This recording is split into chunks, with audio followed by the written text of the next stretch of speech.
another CWE video podcast. We're mounting some momentum, we're mounting some steam, and today we're going international with international wrestling superstar, the newest member of the Bullet Club, Chase Owens. Welcome to the podcast. Thank you for having me, guys. We've had local wrestling stars on the podcast up to this date.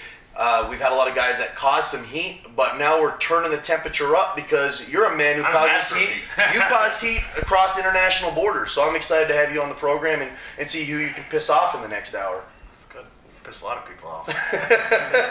Don't bother me any. Got a whole list right here. Got a whole list right here.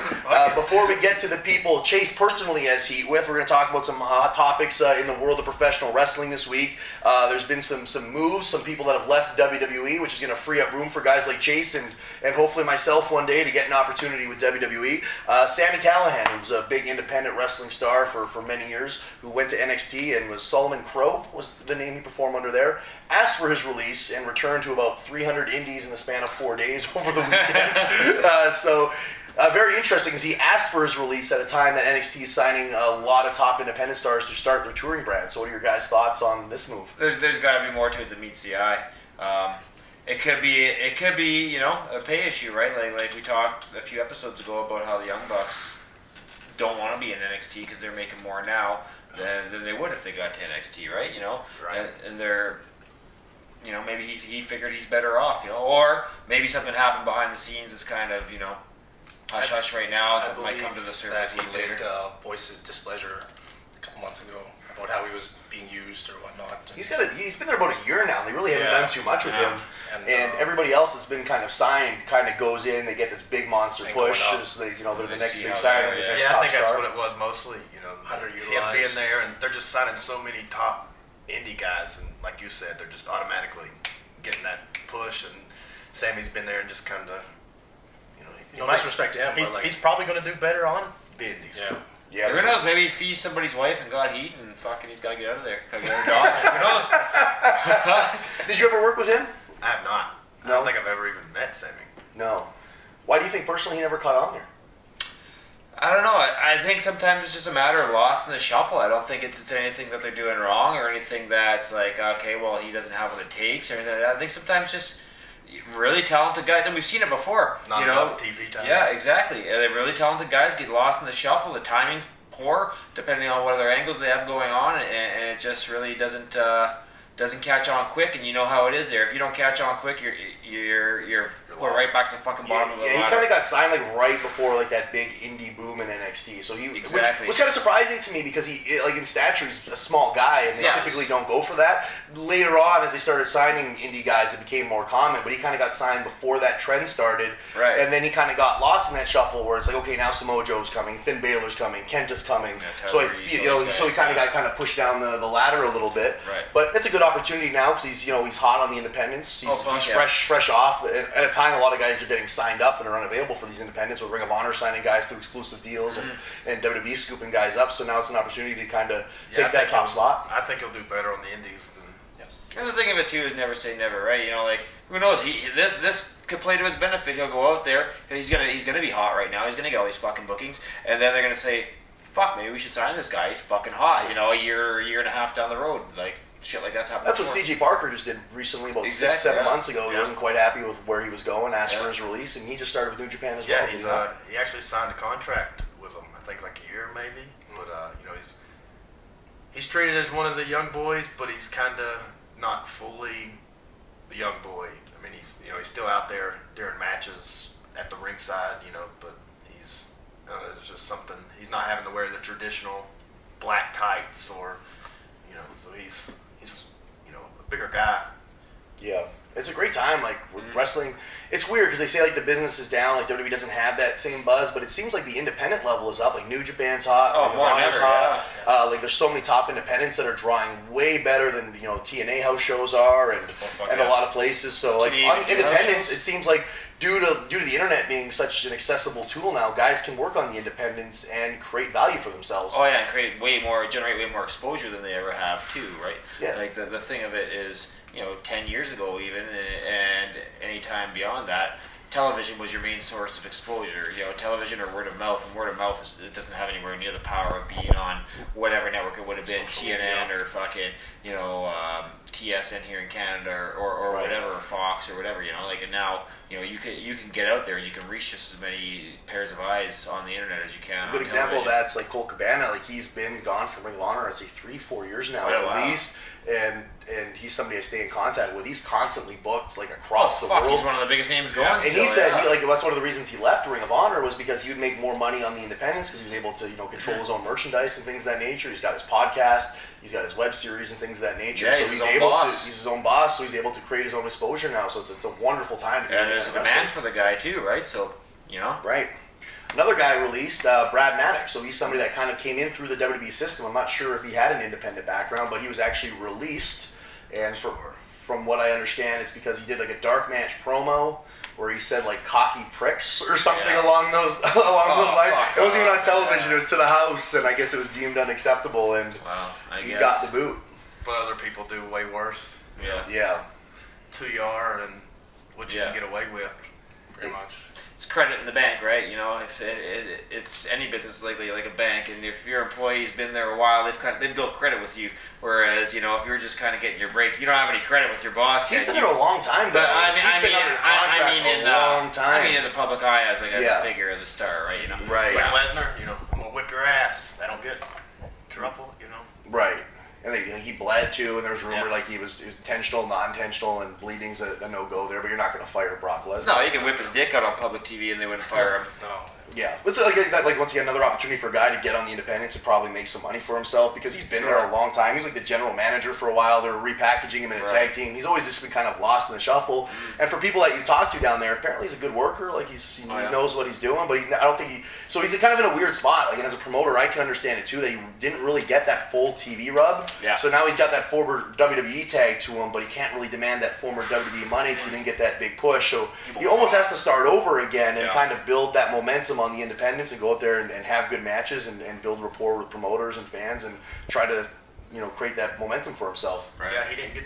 I've seen a match and he's actually pretty good, but because of the role, he never got to really show what he did. Just like Ricardo Rodriguez. Yeah, he's incredibly talented. He's one of the smartest guys that I've ever talked to, but because he was the ring announcer, he never Yeah. got to show, Yeah. to go and to show. I find that like anytime Got me humble. we book a guy from like that mid 2000s era, that even if they're an incredible worker, like a guy like Paul London, Yeah. we book some other guys from that Stevie period. Richards and- Really, really talented guys that are incredible in the ring, but they were on television at a time that didn't have a ton of exposure, so they don't get that same mass appeal that say bringing in a Gangrel who was on TV for a way shorter period of time, but when 10 times the people were watching. It didn't have anywhere near the quality of matches that Paul London or Stevie Richards had. Yeah, so it's like really unfortunate. Like I'll have like guys like from TNA or worked with TNA contact me and they want to come up, and then we start talking money and they start asking, I've been on TV, but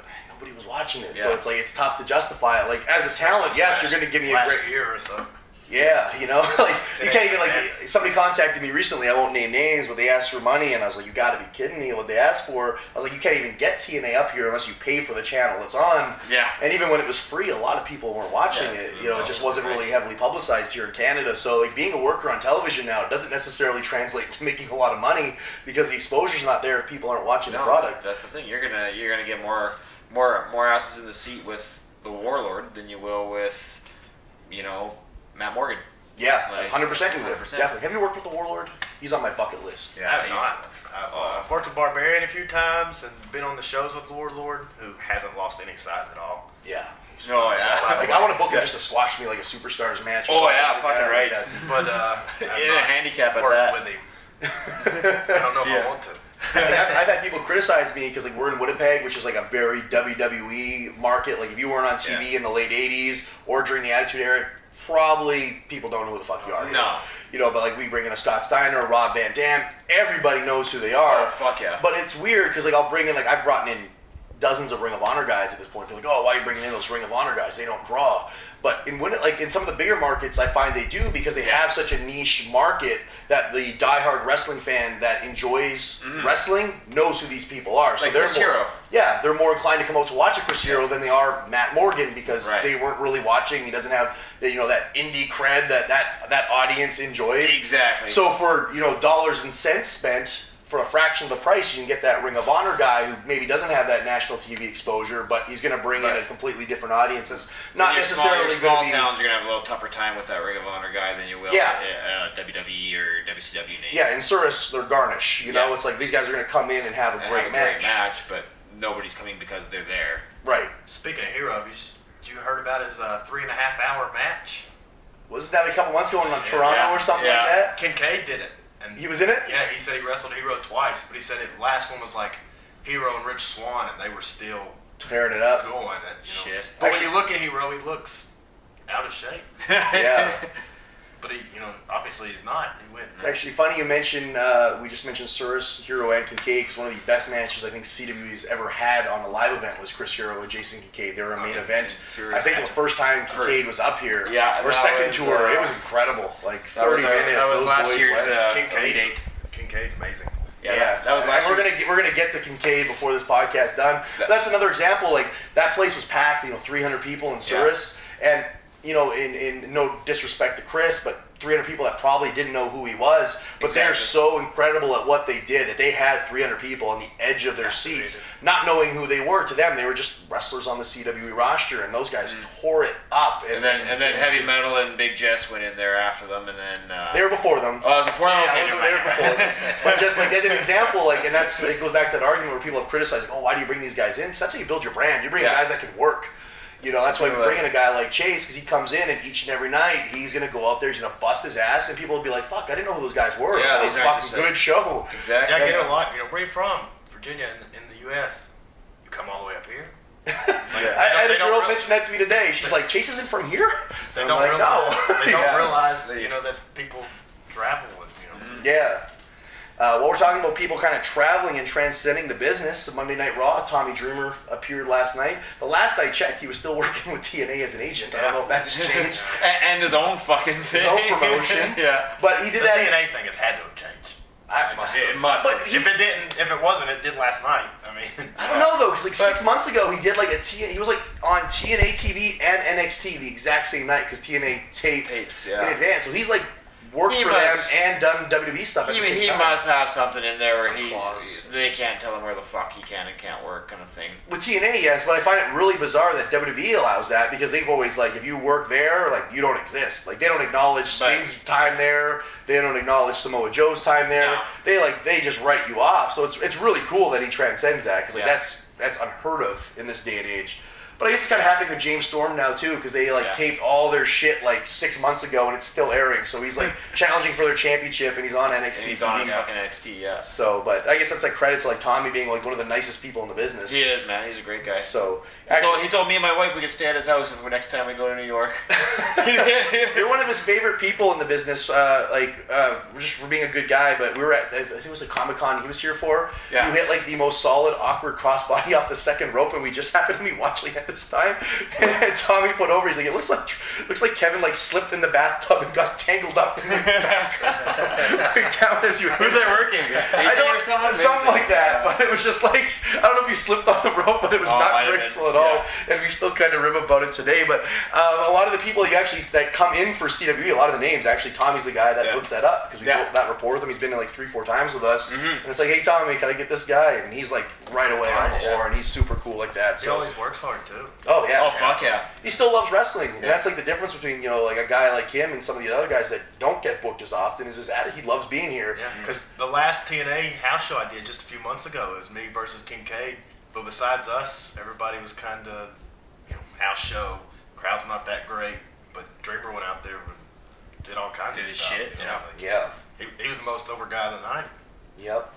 It's kind of funny. I was thinking about that. We were doing a show, some shit show in North Dakota or Minnesota somewhere not too long ago. And there was these guys on the show, maybe they're regulars in the area, and maybe like the house. I don't know if the house one's good. They're like, oh, let's just not go out there and take it easy. I don't want to go out there and work too hard tonight. I'm like, why do you even do this? Yeah. I'm like, you're not making a lot of money doing it, obviously. So like, but it's like you see these guys at shows. It's like such a chore for them to be here. I'm like, this isn't your source of income. It's not how you're paying your bills. So like, if you only have 4 shows a month or less, or maybe a little more, why do you even bother if it's like that much of a chore to get out the door? The same thing with that. If there's 20 people in a crowd and then you're lazy, then those 20 people are. Yeah, that was shitty. So I'm not going to come back. Exactly. But if you go out there and there's act like there's 2 million people and you work your ass off, then holy shit, there was only 20 of us there, but they right. And I never understood that attitude. Sure It's like it's disrespectful to those fans because people are like, oh, there's only 20 people out there. But we're not working hard. They paid their. They're the only 20 people in that town that showed up to support you, motherfucker. Yeah, like show some respect. Exactly. Give them a show. They're taking the time, their money that they made to work. But those are the guys that get ahead in the business. They have work ethic, they have passion, they love to do it, and that's exactly it. Yeah. We're going to take, for the first time in the podcast, we're going to take a direction change. We're going to talk some sports, because as we got started here, you guys mentioned Kobe Bryant had retired, and that's sending waves through the professional sports scene. Not retired yet. No, he announced the end of this year. It's actually the end of the year. Okay, I misread that on the internet. I thought he actually retired after the game. Like, no. But now, like, and I see why he did it, because now he sucks, right?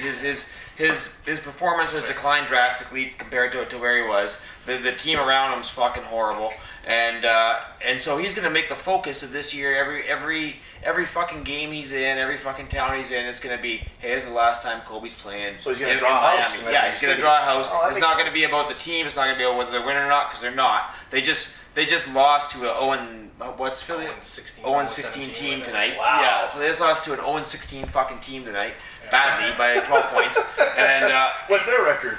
Fuck, not much more than that. they got 3 or 4 wins, and yeah, so now they're putting the heat on him and his retirement, and then that's what their season's going to be all about, like, and that's what's going to sell their tickets this season, and that's what's going to. Where did they fall off? Because like it's been years since I followed basketball, but they were like a dynasty. Like they were the top of the league. Surgery. His contract. Yeah. His contract was too much. They couldn't have a good supporting staff. 50% of the cap or something like that. So really ridiculous. Trying to bring another star in to help and support him is not. No. Wow. Yeah, so it's hasn't been great. Is he still drawing though? Like, are people still going to the games? Oh, people are still going. So People the team's still making money. They're just not winning games. Yeah. Oh, so who cares? It's work. Yeah. As long as you're getting paid.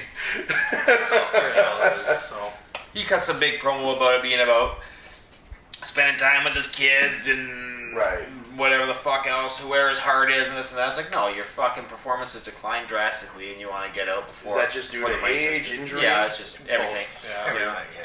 He had an issue with his knee. I think with both knees. Achilles. Yeah, Achilles. So, all like, this shit. the last 2 years, his seasons have been cut short through injury. Yeah. Okay. So like he's come back and he's just been really bad. Not the Kobe that we're used to. So. So he's not really getting to go out on top with a good championship team. He's just gonna. But I mean, a lot of NBA players are like that. I mean, especially as they age, like they just become like the role players. Like Shaq. But they're still, trying to push him as the star type of thing. Right.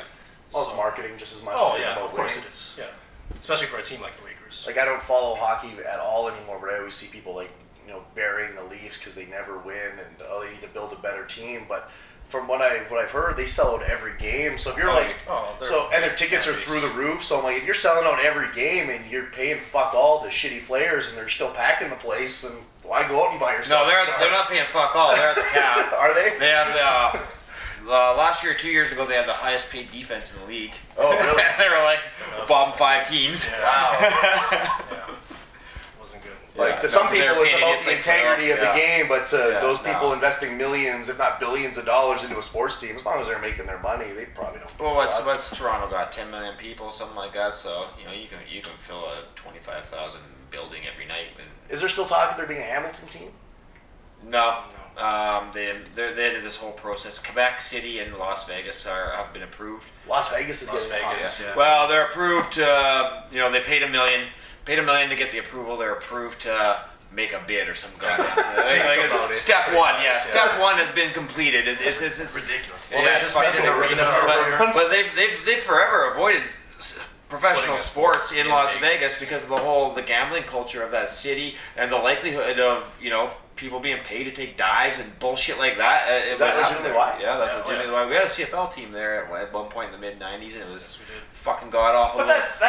But you could bet in Vegas on anything. Yeah, but they're 100 miles away or 1,000 miles away, and you're not going to show up at the door and be like, "Hey, man, it's a fucking bet. You better fucking go." You owe me for the gimmick. How much of that do you think? Like, this is conspiracy theory talk now. How much of that do you think goes on in sports? Like, this is the Zach Mercury section of the. He has to come up in every podcast. Well, he insists that the entire NFL is a fucking work. I said there are over 1,000 players every year. There's like 200 new ones. Most of which come from poverty. Do you not think one of them would have fucking leaked it by now if it was like? And he doesn't say, "Oh no, not the other guy." The whole thing, they're all in on it. And it's all one big work. And I said, "No, it's not." I truly believe there's work in every sport. There's millions of dollars on the line, and you're never putting that completely up to chance. For sure. So if there's a way for you to take a dive to get a better draft pick, or lose a game for X amount of dollars, but then it's easy to clue in. A goalie or the coach or somebody. In team right? sports, it's a lot harder. In individual sports, right now, the two biggest ones that they suspect it happening in are tennis and MMA. Because you only have to pay off one person, and you can make it look. You can make it look like you fucked up, right? Like tennis, you can make it close. Yeah. MMA, you can drop to something and that's it. Not fight back. I'm not to the extremist of some people where I'm like, all MMA's fixed. Hey, why not throw the undercard guys in there and let them fight? What's an undercard? There's a pro MMA guy in our area, and he's actually told us before that like the top guys are working. Oh, for sure they are. And when they were in the younger Japan, guys are really going in there and beating the fuck out of each other. But when there's millions of dollars on the line in pay-per-view buys, rematches, merchandise, and you can increase that tenfold by somebody doing a job. But why wouldn't you? I'm saying too, like not just the company fixing it. I'm saying bookmakers fixing it because there's these undercard guys. If you're lucky in MMA, you'll be healthy enough to fight 4 fights a year. If you're lucky, usually 2 or 3 though is a good average, right? 4 if you come out on the winning end and didn't take a lot of damage, you don't get a medical suspension. You have to go to a doctor after your fight, and they'll say, okay, 90 days, 180 days, whatever, right?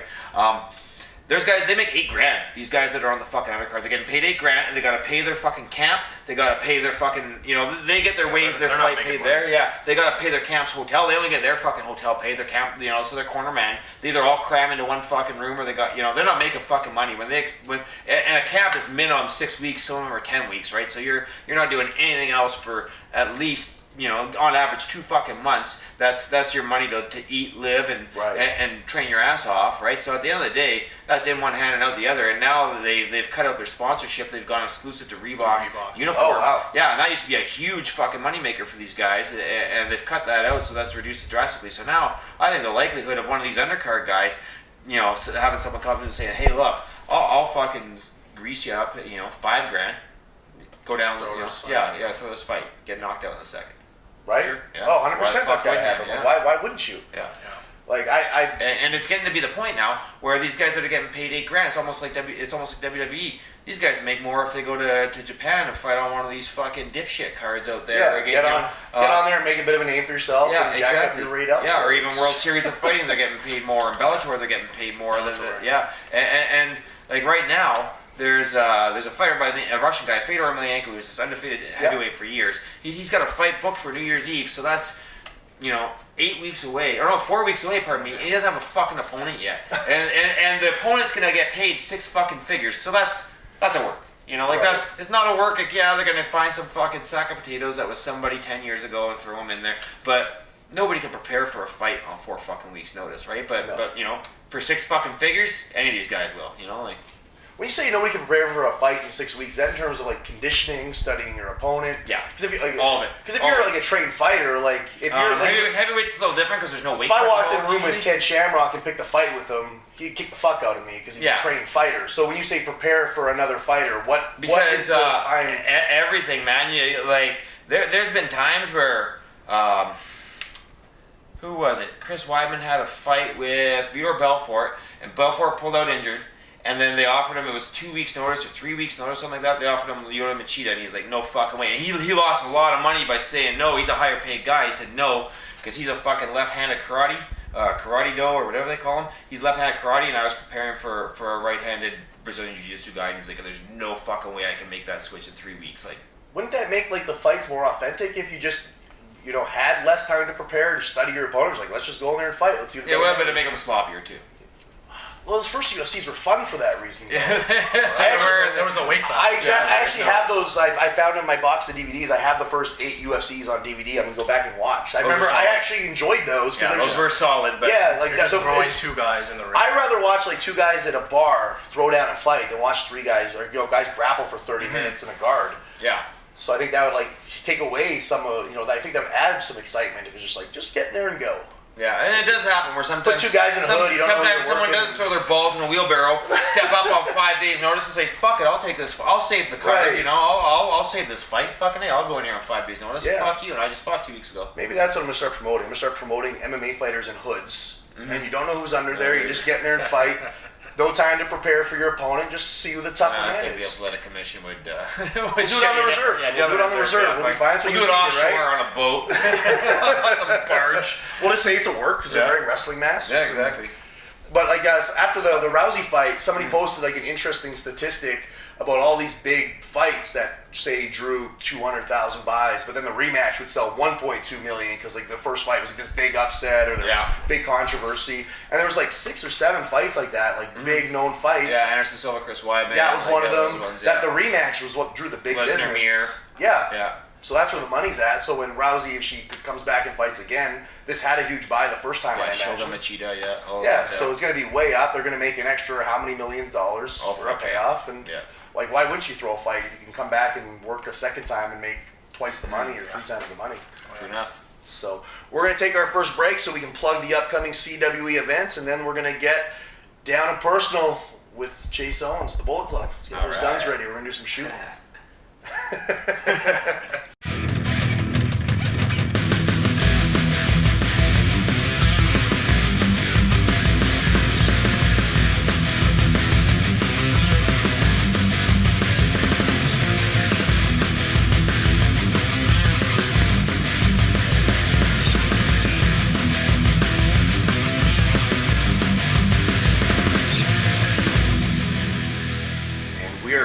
Now it's time to put Chase Owens in the hot seat. It's smoking gun. He's ready. Are you Billy or Bart? Billy. You're Billy? Bart's the shoot fighter, Billy's the pretty boy.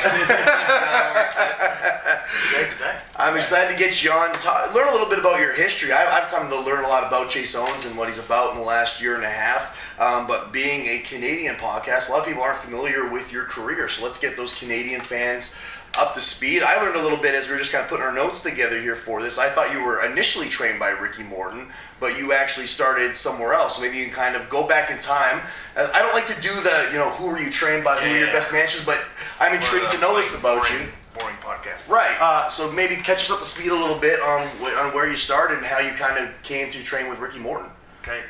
So at 16, me and my buddy, we went to this local show called Stars of Wrestling at the time, and we wanted to do our own backyard promotion. Who were the Stars of Wrestling, if you don't mind me?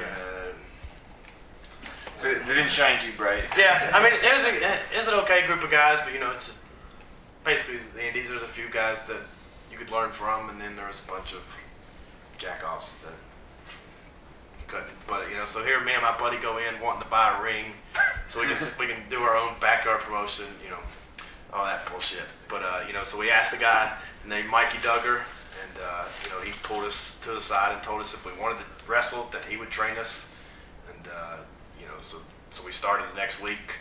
My buddy lasted 6 weeks, maybe. Couldn't take it. We were going to the shows every Friday and Saturday training. Lasted about 6 weeks. Quit. So it was just me. Here I am, 16 years old. I was there for about a year, wrestling every Friday and Saturday. Every Friday, the same town, Bristol, my hometown. Saturdays were, hour away, or the occasional 2 hours. But how often were you training when you first started? before the shows. Okay. So every Friday and Saturday, we didn't have like an actual place, to have anything set up. But from there, was at a show one time and Ricky Morton was on it, and because he lives on the Tennessee side of Bristol, where I'm on the Virginia side. So we live like 10 minutes away, you know, and I never even knew it. But, you know, he pulled me to the side and told me that, you know, I had potential and asked if I would like to start going on the road with him. So, you know, It's quite the honor. of course, yeah. For sure. It's just, Because he never done that, you know. And there's all kinds of guys that have say they're trained by Ricky because they've done a seminar or something, you know. Right. I'm sure that happened here too. You Oh, know. definitely. They train 1 or 2 times, 4 hours tops, and they're trained by him. But you know, truthfully, he's only trained Kid Cash, Chris Hamrick, and a guy named Brad Thomas who was super good, but just was a little smaller, you know, great body, but just didn't have the size to make it anywhere. Even, you know, he took over his dad's $1 billion company. Oh wow. So he said, you know, so really I was only, you know, the 4th guy that really trained with Ricky, and then, you know, even then,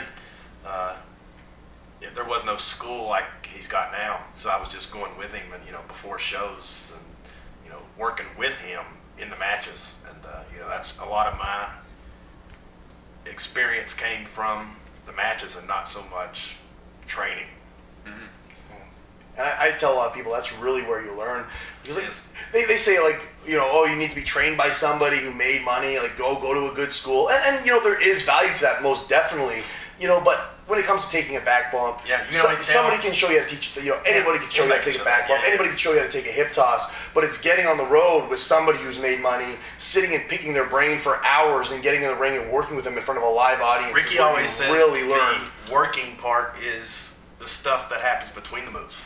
You know, the emotions, the facials, 100%.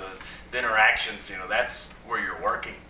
You know, where you say you do something and you just stand there instead of, you know, really milking it or, you know, or building it up. You know, Ricky's one of the best sellers, you know, have people crying. Ricky just reach it, you know. And that's where I think a lot of wrestling is lost now is you can't learn that stuff in a wrestling school. Like if I was taught, you know, that psychology, you know, 6 months into the business, I wouldn't have understood it. You know, maybe down the road it would have, like, oh, okay, maybe that's where it makes sense. But it isn't until you actually get on the road and apply it in front of an audience where those things start to click. You're so fresh to wrestling when you're 3, 4, 5 months in. You're just trying to remember how to fall correctly. Yeah. That, you know, learning how to make somebody cry in the front row is completely off your radar at that point in time. They tell you about it, but you don't understand it. It doesn't make sense to you. That's like, the thing at Ricky's school now, you know, where I teach, like, trying to teach the young kids the emotion part, because when they're doing we have shows once a month for them, you know, basically family come in, but it's always young guys, not just at the school, young guys everywhere. It's always they're thinking of the next thing, and their faces are always, you know, they're just playing instead of having emotion and body language and punching each other to get into the next spot instead of selling those punches punches between you know, the it's spots. always shoot you into the corner instead of, you know, hitting something and letting the guy sell to it. You got to have some fun stories from traveling with Ricky. Like him and like and Robert and notorious for being like guys who were selling anything to make money at the merch table. They were notorious for being good gimmick sellers, good rat catchers. You got to have some good stories from traveling with one half of the Rock and Roll Express. I've never had any too crazy ones, you know, with me and him myself. But, you know, travel with him, there was always crazy stories of, you know, back in the day. And some of my greatest things that people didn't know, too, is like Bobby Eaton of the Midnight Express was living 30 minutes away. So a lot of the times it was Ricky driving, Bobby in the passenger seat, and me in the back seat. And you talk about learning, you know, there and just... Can't get a better just listen, you know. And Ricky's one of these that would always... He likes to talk. So, you know, and I was just listening.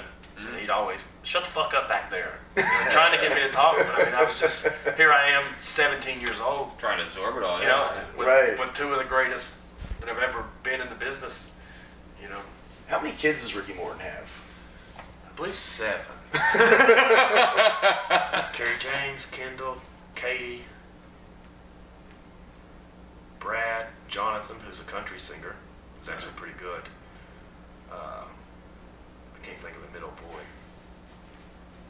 No, Ricky's like somebody who like was one of the hottest baby faces of the 80s. So he always had a lineup of rats, I can imagine. Going to these small towns with Ricky, did he still have that kind of effect on women all these years? Like grew up watching him and and those that were probably even old while they were watching him. Like, were those like old Southern grandmas still coming out to shows in Tennessee and, and lining up to maybe spend the night with Ricky Morton? He don't do too much spending the night in towns. He's one of these guys that likes to get in, grab something to eat on the way home, you know, and I'm talking McDonald's or like once a few years in of riding with Ricky, once I met Sigmund and me and Sigmund started traveling together, even though we'd be going to the same towns, I would ride with Sigmund and Ricky'd call us and he'd be home and we'd still be 2 hours away because we stop at an Applebee's or, you know, or something. And Ricky's always, didn't I fucking teach you anything? You know, because he's in and out. But yeah, there is. So the rock party is stopped for one half the Rock and Roll Express. A little bit. I mean, and I think that's because most of the time he has the littlest kid, Kerry James, with him, who's going to be good once he, you know, he's like 12, but already already better than half the guys doing Code Reds and Hurricane Rana's with me. Rana's off the top, and you know here's a story about Kerry James. One night we're in Knoxville, Tennessee, and these two guys work, and they come back and it's, you know, oh, that was a great match, thank you, when it wasn't. Yeah. So Kerry James is like 9 at the time, maybe, and he walks up and tugs on the guy's shirt. When you lock up and just like starts correcting them, and you see the guys kind of like, this fucking kid, you know, and then I'm sitting there listening, and then he gets done, and he's right. You know what? He's right, guys. Everything he just said is right. Even at the school, sometimes I have to like, Kerry James, shut up. You know, it's like, even though he's right, as an adult, you don't want to be getting taught by a 12-year-old. You know, 12, 13-year-old. So there's, you know, he'll start, and everything he's saying is right, but I just have to, hey, shut up. Stay in your lane. stay. You know, I mean, he's a kid. He don't understand that. He just, he's trying to help. Ricky's someone who had such star power in so many territories for decades. Still have that recognition, like going to different places you would travel to, like in general public, or is it now more so just the wrestling audience for him? Oh no, it's everywhere we go. I mean, you know, you wouldn't think it because it's been a while ago, but you know, we went to the pool one summer a couple years ago, and we were there 5 minutes, and the freaking lifeguards are, you know, are you Ricky Morton? Well, just, wrestling's so huge in the South that I imagine it would have to be a legitimate rock star. You know, I mean, it's pretty much everywhere we go, somebody recognizes us. You know, at least, you know, especially at the shows. I mean, at the shows he's still a draw, no matter, you know, no matter how many times he's been there. You know, he's one of the guys that still, if he trusts you, he works hard. Yeah. You know, like some of the guys, they go in and they book them themselves against him, and he's, I don't know this guy, so, you know, how about you bear hug me tonight? But with me, you know, it would be calling shit on the fly. You know, one night we're in Sevierville, Tennessee, and he's, you know, this is a few years in, and he's, I'm going to feed you to the buckle, feet out, I'm going to give you the Rana, feet up, clothesline you over, catch me. And I'm thinking, what the fuck does he mean, catch me? Because I'm, you know, it's Ricky, I'm not thinking. So Rana, I'm over the top, and I'm thinking, catch me, what the fuck? Oh shit! And here comes Ricky's suicide dive into the ropes. So I mean, you know, if he trusts you and knows you're not going to hurt him, you know, he'll work hard. Yeah, because you get a lot of guys from that era now. It's like they're collecting a paycheck and they're signing their autographs. I mean, they're not putting in the work in the ring anymore. But I mean, that's all he has. You know, it's all he's ever done. Yeah, that's the difference between a guy like Ricky Morton and, say, Honky Tonk Man. Honky Tonk Man had a gimmick, so he'll go in there and he'll do his dance and he'll collect his money. Ricky Morton was known for being a great in-ring worker, so he's got to still lace up the boots and go. So it's great that he still, you know, has that attitude. 55, 56, and still, you know, 3-4 nights a week. Does he still work a lot with Robert? Yeah, they work pretty regularly together. You know, Robert's a little difficult to deal with for promoters, but sometimes that don't happen. But I think it was you that told me that Ricky can't come up to Canada, right? Yeah. That was heartbreaking. So I was like, start bringing Ricky Morton up to Canada. I would love to have him up there.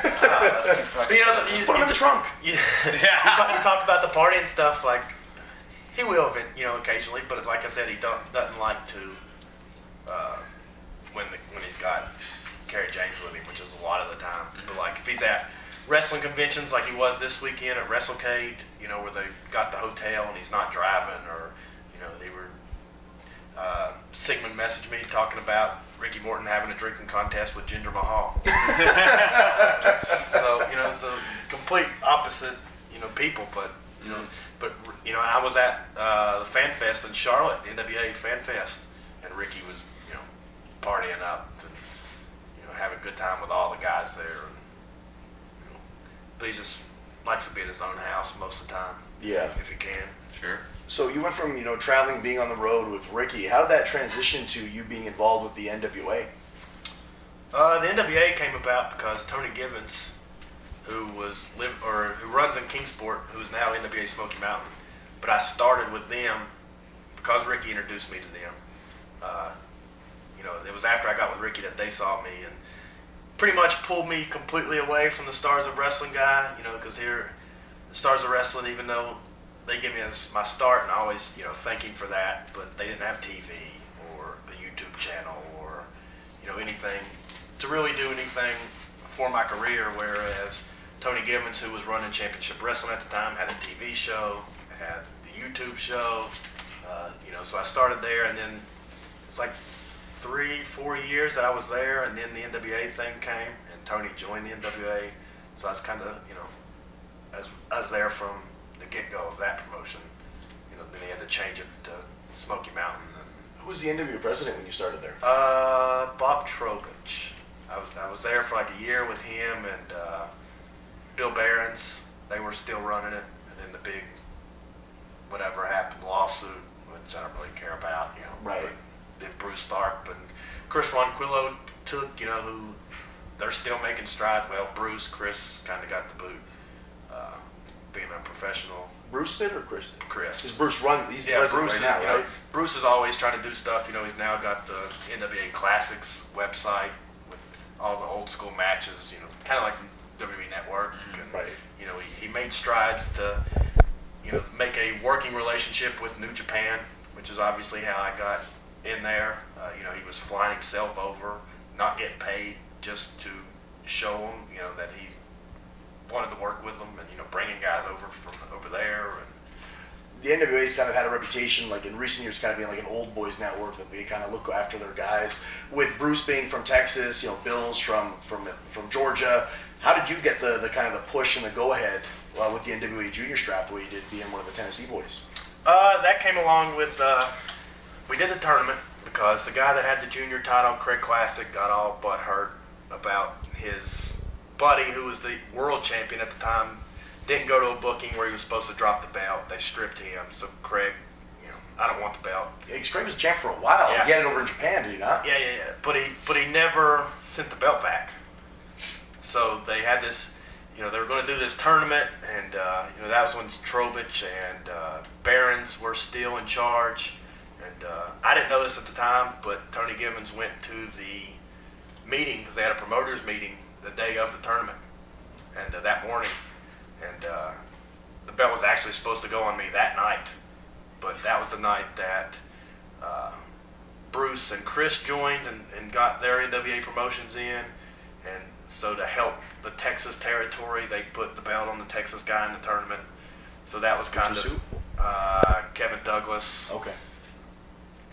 Don't get me started. Please. Please get started, Jason. You know, so then there was that. You know, I was supposed to be the champion then, but, you know, because of that, you know, when it came time, you know, we talked to Bruce and Chris, and, you know, I was promised the belt, so they made it, you know, okay, we'll keep their promise, you know, but we had to end up working, you know, 3 or 4 matches with the guy to set it up, which truthfully the night before, he was supposed to come to Smoky Mountain to drop the belt to me. He gets arrested in Texas the night before. For what? He says a speeding ticket. But who gets arrested on a speeding ticket? Did he actually get arrested, or was it a work to not show up and drop the strap? I don't know. They said he was. You know, there was a guy in New Jersey named Fred Rubenstein who was part of the... Mr. Fred. Yeah, you know him? Yeah. He's part of the booking committee. Well, was part of the booking committee. And Bruce and Chris kept trying to take up for Douglas, you know, for a while. But, like, if you look at the route from his house, he got arrested in Waco, I apparently. But like he was wrestling Houston and was on his way back to Dallas or something, which was a straight shot if you look at it on. Yeah. If you look it up on MapQuest, you know it's 3 hours straight shot. Up, down. But he got arrested in Waco, an hour and a half out of the way. So there was something going on. So it was, You know. So is this because you didn't want to drop the strap, or you didn't want to drop it to you? I don't How was know. your relationship with him? We didn't like each other. Any specific reason other than you have heat with everybody, or? I thought he was a goof from the get-go. You know, having to work with him, you know, he thought he was up here when he was Right. here, you know, but, Yeah.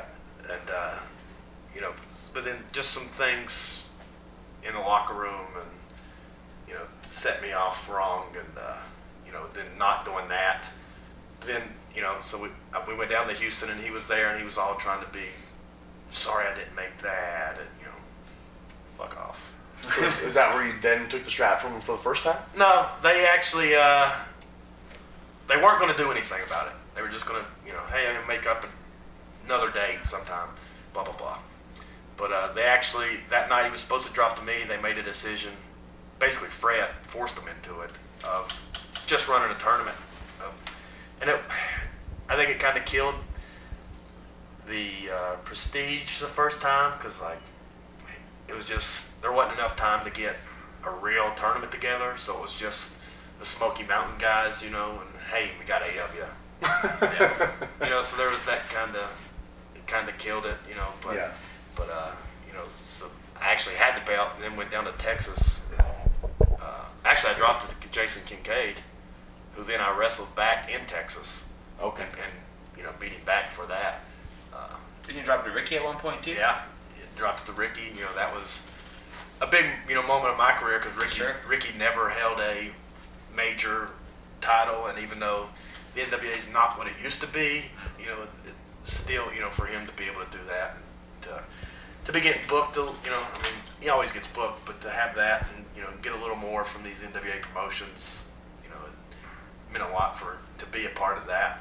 Championships don't necessarily have the same weight they once carried. Did you find it had any bearing on your career to get that title? Did it mean more bookings? Did it mean any more responsibility within the NWA or the business in general? Some people were booking me because of the belt, and then, you know, some were booking me because of my talent. It was a little stressful because at the time, you know, the NWA didn't want me losing any, even though we could have, you know, hey, let me lose this guy in a non-title match and get, you know, for me, I could have made more money by setting up Return matches. but it was just, you know. I remember the first time you came up to CWE, you're like, hey, I hate to be a dick, but I Yeah, can't lose when I'm like, here. you know, I don't care, like, but I can see how some promoters might be like, well, if you're not going to put my guy over or set up Yeah. return business, I'm not going to have you in. You know, like, I hated being that, you know, they'd message me and be like, oh.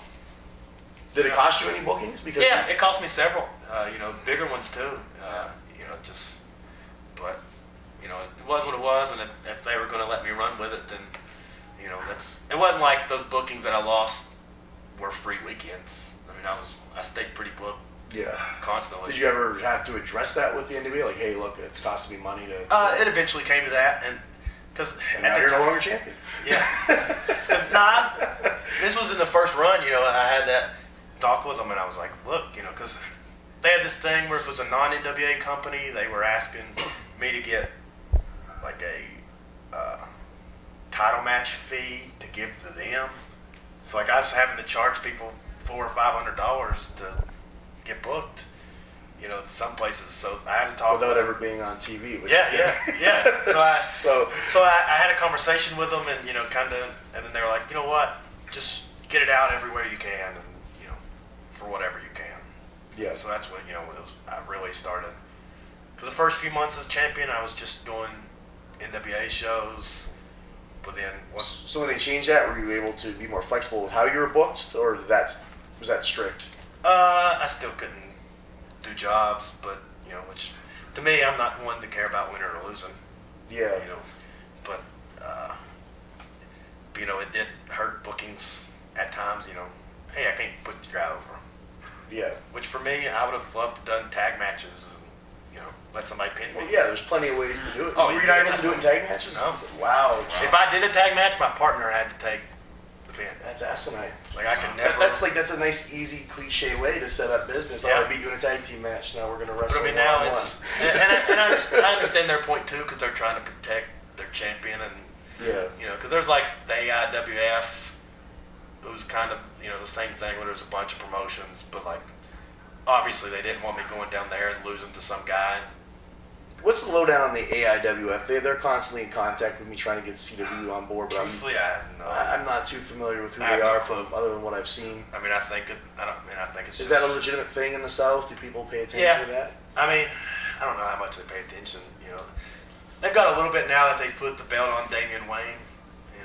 Who's a pretty good hand, but I mean, most of the AIWFs around our cities, hour radius are bad. Yeah. So I mean, I think it's just another, hey, you pay us this much and you use our name, even though their names. That's what's always kind of got me about those Not concepts. anything, Like, unless you're letting me call my show WWE or maybe even Ring of Honor, then it's probably not going to add any extra Yeah. people in the seats. I mean, the NWA, again, it's not as big as it used to be, but it does still get some recognition. And Yeah. some drawing power. Sure. So you kind of broke into in the South, like close to Tennessee. You did a lot of work down there. How is it down there now? Because Tennessee notoriously has like the Memphis style of wrestling or the walk and talk, brother. For you being a young kid breaking into the business at 16, 17, was there any conflicts at all, like working a more modern day style in that area, or like a lot of the young guys kind of transition to that, or were you working with a lot of the older guys, traveling with Ricky? It was never a problem with me. As I mentioned earlier to you in the gym, that me being with Ricky and Bobby, and learning from them, it was easier for me to take that old school style and when wrestling them, I didn't have to, hey, I got to hit this double moonsault off the top. I just worked their style, and I think that's helped me, everywhere, because some things work everywhere.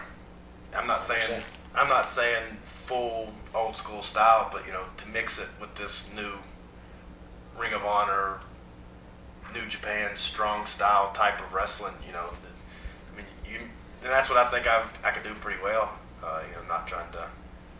It's probably your strong points. I can put you in the ring with anybody of any style, and you're able to go in there and perform at a high level. I mean, that's the thing, being able to do anything with anybody, because like a guy named, or I won't mention his name, but a guy down in Sevierville, just worked his hometown in Sevierville. He was a hardcore guy. My guy didn't show up that night. They put me in the ring with this guy, and because he was a hardcore guy, I didn't try to wrestle with him. I out-wrestled him, showboated a little bit. Finally had him, haul off and punch me and just beat my ass. and they come back, and the promoters, who was his cousins, that's the best match he's ever had. But then the next week they put him in the ring with another guy, and he tried to wrestle with him, and he came back mad. He's the shits, blah blah blah. And I was like, "What'd you do?" He couldn't do that. I'm like, "You wrestled with him." Yeah.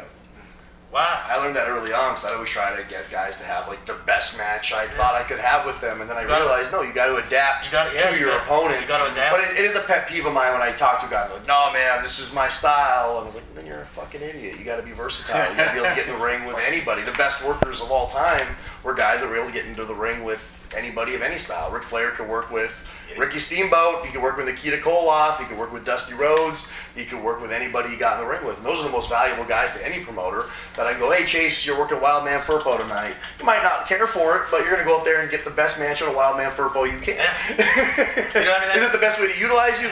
No, but you would make most of it.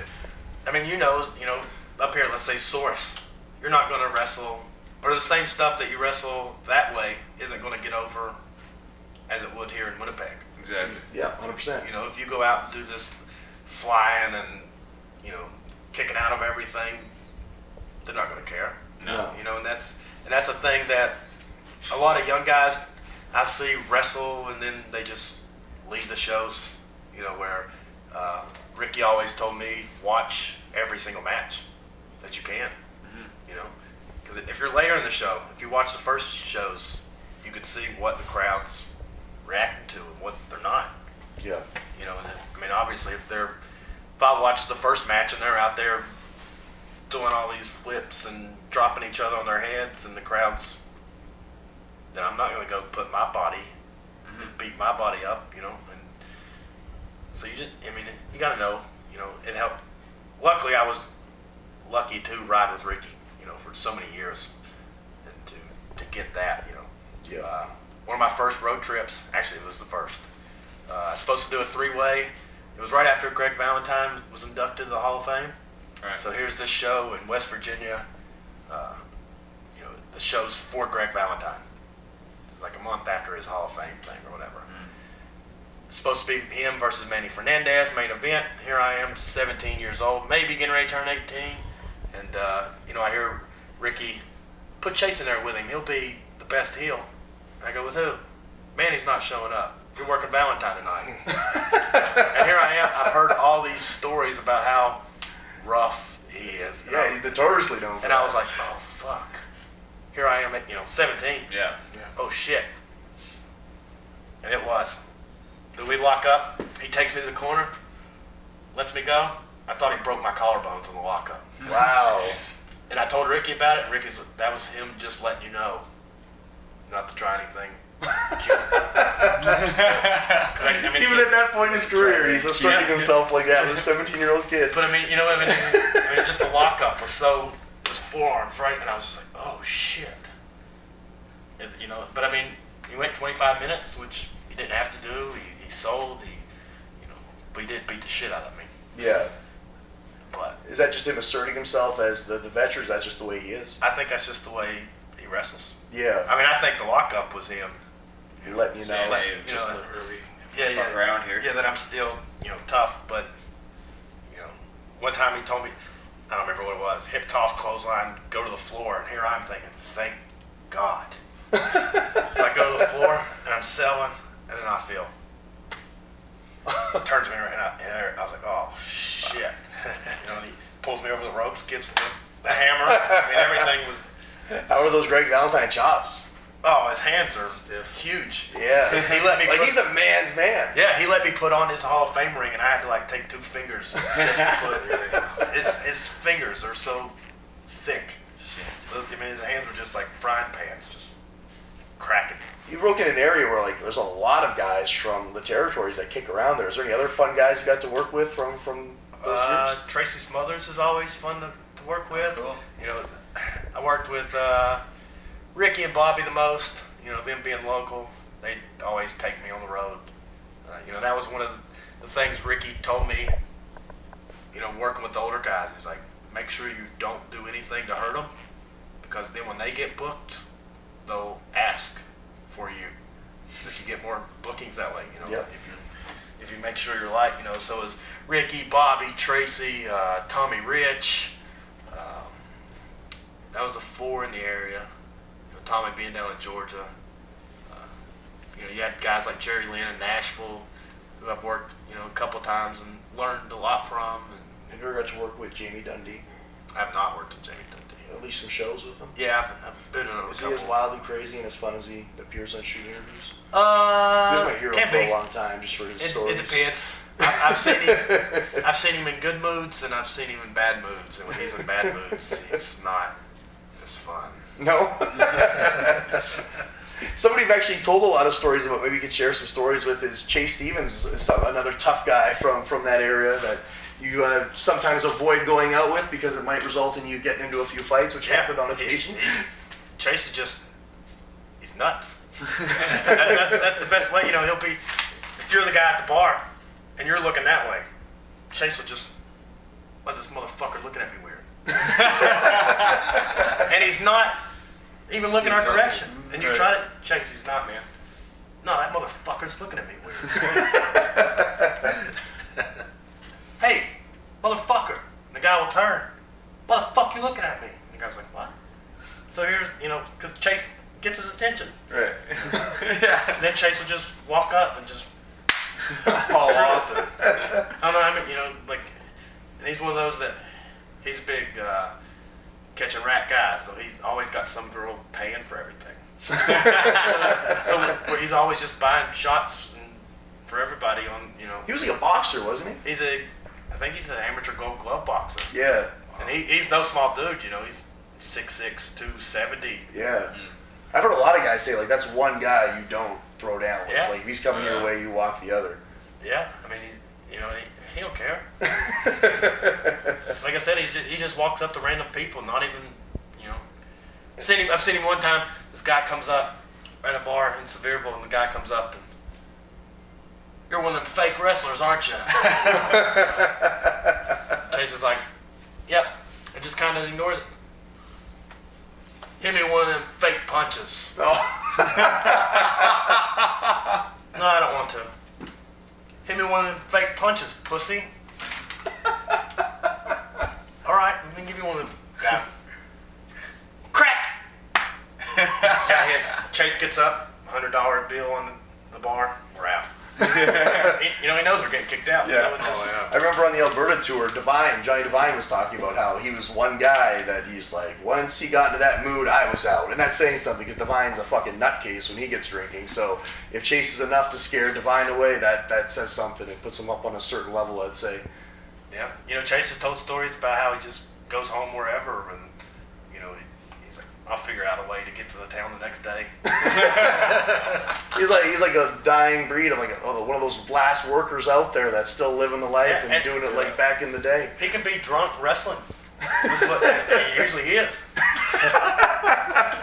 But it doesn't affect him at all. There's some guys that are completely fine. Like you'll get those guys who are like, oh, it's unprofessional, and maybe it is, maybe it isn't. But there's some guys that are. It don't bother me. Is it wrong? It don't bother me as No. long as you're safe and Yeah. those guys have no issue. not killing me. Chase is one of those that. Yeah, like I'd rather wrestle Chevy drunk than sober. Oh, Like, yeah. he's on, like a Oh, light yeah, goes man. on, and he's fine. Like Yeah. he's not. He's like sore, and grumpy, and I'll buy him a stiff, couple and- drinks if we're having a match. We're rookies or something. I'll buy him a couple beforehand here, man. Yeah. From one end of the spectrum to the other, somebody we brought up earlier is our boy Sigmund. How's Sigmund doing? He hasn't been up here in a little while. Yeah, he's enjoying the small world ride at Disneyland. Yeah, he's living down in Florida now, right? Yeah, he's working on the small world ride. He's probably not big enough to go on those rides, right? Because they got the deal. You got to be this tall. No, he's doing good. His wife got a job as aerial down there. That's why they moved. He's still every weekend up in our area traveling and. He's putting a lot of miles on. He does, Yeah. Him and another good friend of ours, Elliot, just won the NWA World Tag Titles, a couple months ago. Well, October. That's doing pretty good for them. They're putting on good matches with the Wolves. And the Wolves are trying to help them in TNA, so. Every hashtag I see now from Yeah. Sigmund is they're hunting for the wolves. Sigmund's, I love him, but he's the biggest ass kisser. Yeah. He's one of the easiest guys I've ever worked with. I don't know if I have heat with him or what it is, but every time I work with him, we have great matches. We tear it up. But at least once, I'm getting fucking cracked in the head by his big head or his forearm or something like that. He's busted me open a few times now. That head you gotta watch out for. Yeah, you get hit with it just him walking through the ropes. Actually, another match with Suris. I think one of the first times I saw you and Sigmund tore it up. It was like 20, 30 minute They, main event in my Suris. first, that was my first tour. They actually Yeah, did it's one of that. the best matches we've ever had. You were down in the States, and we were doing in that barn at the fucking rodeo. What was that? The The Manitoba Stampede. Manitoba Stampede, and they pretty much did that match in front of some people in the barn, and I was like, holy fuck! I was like, man, you guys are working like there's just some fucking people that just kind of happened by watching the match, and they're putting on this pay-per-view fucking match, and I was like, holy fuck, you guys! He's Meanwhile, another, great worker that. oh yeah, he's fucking awesome. He's never got any big opportunities, just like Jason Kincaid. Yeah. I've said it before, Jason's the best guy that I've ever stepped in the ring with that's not had a job somewhere. It bogs my mind how he does it. Yeah, and for him to not have any chances anywhere, Why do you think that is? Like when I see a guy like him, like he's so innovative and incredible with what he does. There's nobody out there that does what he does. He's got a very unique, distinctive promo, and his look is different from anybody else out there. I don't know. It kills me. What do you think is because missing? he's like me. I love him. I book him every time he's available. He He's can incredible. go. He can go Incredible. in there, and have a match with anybody. And I've seen it. Like he did this match in Kingsport with one of his buddies from West Virginia who was, had cancer, and the the guy wasn't very good to begin with, but he put on, the best match possible with that guy. Only you would put over a guy for not being very good who was battling cancer. Everybody else, he's a great guy, but Chase Owens, he wasn't very good. But Hey, I like the guy, personally. I'm not going to lie and say they're good. That's why I got heat. I tell it how it is. I mean, I like the guy personally. We get along outside the ring. yeah, Jason's he's just an incredible talent and one of the most humble, easiest guys to do business with. You piss him off though, which I've seen a couple guys do. Like he goes from nicest guy in the world to look the fuck out. Yeah, I mean, he's tough.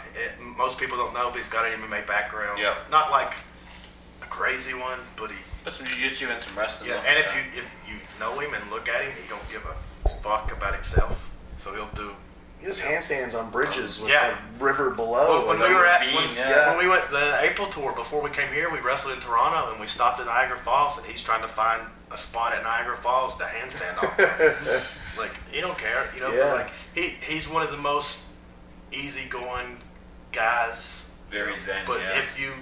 if you do something to piss him off, then you've done something and you deserve it. Yeah, like Tommy Lee Curtis almost got it once. Like he stepped in on your behalf, I Yeah, think, man. because he was causing some problems and he almost took Shaggy to the woodshed. Anthony Wayne. I love it. I love that story because he's on. I don't care if we say it. If we he's calling him Curtis. Shaggy's like, don't call me Curtis. And Jason goes, I'll call you whatever the fuck I want to call you because you're not going to do anything about it. That's it. He's like the quietest guy in the world, Yeah, and then he you really is. piss him off. But once you piss him off, he's dangerous. I seen it at Battle Royal one time at Smoky Mountain. This guy working forearm, Jason sells, and the guy grabs Jason by his braids and jerks him, and then forearms him like a chop, but catches him with all this. So Jason goes flying into the buckle, and I go, oh shit. The guy was part of our stable, me and Chris Richards and that guy and like two others. But here goes Jason, and he jumps, and then you just see the guy's head go and split, and it ended up being like 60-some staples to cure this, to sew this guy's head back together. And it was even in the back. The funny thing was, I was like, the promoter talking and everything, and I was like, because I was like the only one that seen everything happen. So I was like, yeah, he cheap shot at Jason. Jason got him back. I don't think he meant to bust him open. And Jason goes, oh no, I knew what a 12 to 6 elbow was going to do. And I was like, okay, he did know what was going on. But I mean, that's the thing. He's so dangerous. Yeah. But he's such an easygoing guy. And like That's I the said, thing we never guessed. and that's what if you get slapped or get your head busted open, then you Probably deserved it. Yeah, like we had Anthony Wayne up for that one tour last year, and I love Anthony Wayne. He's one of my favorite people in wrestling. He'd be our champion right now if Jason didn't scare him away. So maybe Jason's to thank for, I don't know. But like Anthony's a really easygoing guy, but I guess for whatever reason he got on Jason's nerves, and Jason like went and woke him up at 3 a.m. and cussed him out for 2 hours in the hotel room, and Anthony hasn't come back to Canada since because I guess he's in fear of driving back up with Jason. Yeah, they were driving together. I was gonna say, and he was just being stupid, I think, from what I heard. Yeah. Jason just had enough, kind of thing. But he's just like a tough dude. Like on his birthday, we were in Gladstone, and I've seen that video. Yeah, there's this video out there for those that haven't seen it. He like ran the gauntlet for every year of his birthday. We lined up a shot. So like he's 30 years old. In a different shot. He's like 28. Yeah, it was every one of the boys got a shot, but no two shots were the same. And so he shot and like tequila, Jack Daniels, and nobody wised him up to what this is this. They were just clear ones, brown ones, green. He didn't know what they were. He just taken them. He did all 30 shots. And my favorite part of the video is he gets into it. He starts selling a little bit, but then he'll like fire up. Yeah. And go back, boom, boom, boom, and then he'll sell again. And in the middle of it, the bar owner, I don't remember the lady's name, she gave him a rocks glass of milk to chug in between just to see if he could take it. It's like 30 something, and they were all hard shots. Oh, they were hard. Yeah, I give him a prairie fire. I give him tequila and Tabasco. There's a lot of that in there for him. And then the next day, he wrestled like 20 minutes. I don't remember who he wrestled, but he tore it up the next day. Like no signs of slowing down whatsoever. Yeah, we were in Winnipeg the next day, Yeah, so I think it was insanity. Mental or something. Yeah, it was mental. It was mental. It was mental. Didn't slow down a step. Yeah. Jason's a machine, man. I don't know how he doesn't have a job somewhere. He's truly a unique Ring of individual. Honor at the least. Very least, you know? Right? Like, he's a unique individual. There's not anybody else like him. Like, you can put him At all. on your show, and there's nobody that will come close to doing And what you're he does. like unique in every aspect, talking moveset wise, look wise, promo wise. Like every. He's every one of my aspect. favorite guys to be in the ring with. Yeah. It's just the tournament. Yeah. Me and him facing Oh right, yeah. that was one of my favorite matches, and we just had one a couple weeks ago in West Virginia that I think was the best match we've ever had. Oh, wow. And I don't, wasn't like we did anything really different. It's just something about it. Just Just Everything was there. There's the guy though that's really kind of clawed for opportunity. Maybe you can kind of touch on those because a lot of people are now getting to know your name because you've been to New Japan in the last year. You just joined the Bullet Club, but you've done work with WWE, with Ring of Honor, with TNA. So maybe kind of go back and tell us a little bit of history with some of your work and opportunities with some of these other companies before kind of catching your big break with New Japan. yeah. I mean, that's just. I think it's paying dues and getting yourself available. So many guys will, I want this, but they don't do anything. I got working with WB because I went down to a week-long camp in Tampa. Then shortly after that, started doing extra spots, which led to a couple matches. One with Ryback on TV, a whole 3 minutes. The handicap one. Yeah, but and then How was that experience? it's fun. I mean, that was. I hadn't been nervous for a while before that, but walking out and to actually go down the ramp, and it was Yeah.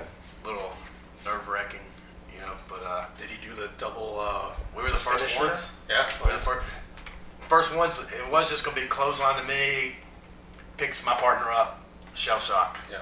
5 minutes before we go out, here comes Triple H. You, somebody give me a crash pad. And we go out in the parking lot, and here he's learning we're trying to find the best way to pick both of us up. So that decision was made 5 minutes In the parking lot on the crash pad. before we went out. And then the Ring of Honor thing, same thing, doing seminars.